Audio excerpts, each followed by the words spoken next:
you know, you're always affected by opinion, but the more opinions there are of you, the less I look at them, because I just can't live my life based upon what other people think about me.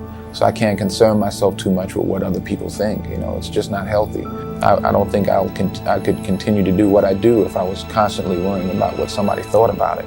I found that nothing in life is worthwhile unless you take risks. Nothing. Nelson Mandela said, "There is no passion to be found playing small and settling for a life that's less than the one you're capable of living."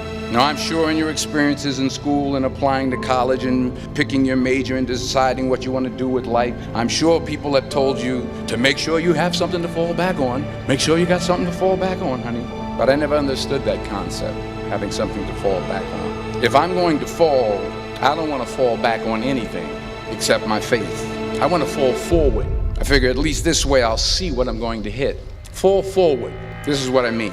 Reggie Jackson struck out 2,600 times in his career, the most in the history of baseball. But you don't hear about the strikeouts. People remember the home runs. Fall forward. Thomas Edison conducted 1,000 failed experiments. Did you know that? I didn't know that. Because the 1,001st was the light bulb. Fall forward.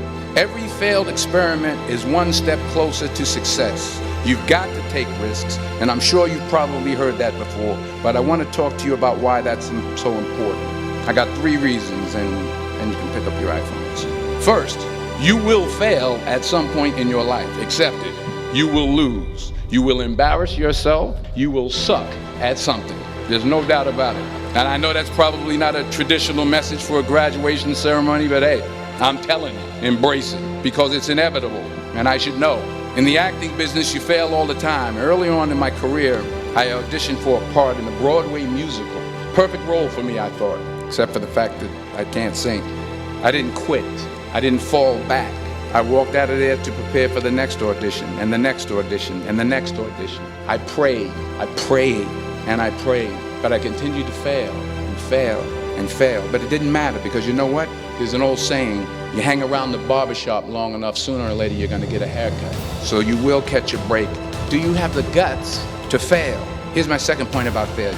If you don't fail, you're not even trying.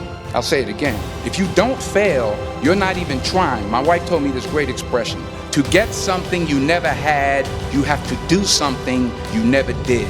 You've invested a lot in your education, and people have invested in you. And let me tell you, the world needs your talents. Man, does it ever. The world needs a lot, and we need it from you. We really do. We need it from you young people. I mean, I'm not speaking for the rest of us up here, but I know I'm getting a little grayer. We need it from you, the young people, because remember this. So you got to get out there. You got to give it everything you got, whether it's your time, your talent, your prayers, or your treasures. Because remember this, you will never see a U-Haul behind a hearse. I'll say it again. You'll never see a U-Haul behind a hearse. Now, I've been blessed to make hundreds of millions of dollars in my life. I can't take it with me, and neither can you. So it's not how much you have, it's what you do with what you have. What are you going to do with what you have? I'm not talking about how much you have. Some of you are business majors, some of you are theologians, nurses, sociologists. Some of you have money, some of you have patience, some of you have kindness, some of you have love. Some of you have the gift of long suffering. Whatever it is, whatever your gift is, what are you going to do with what you have? All right, now here's my last point about failure. Sometimes it's the best way to figure out where you're going. Your life will never be a straight path.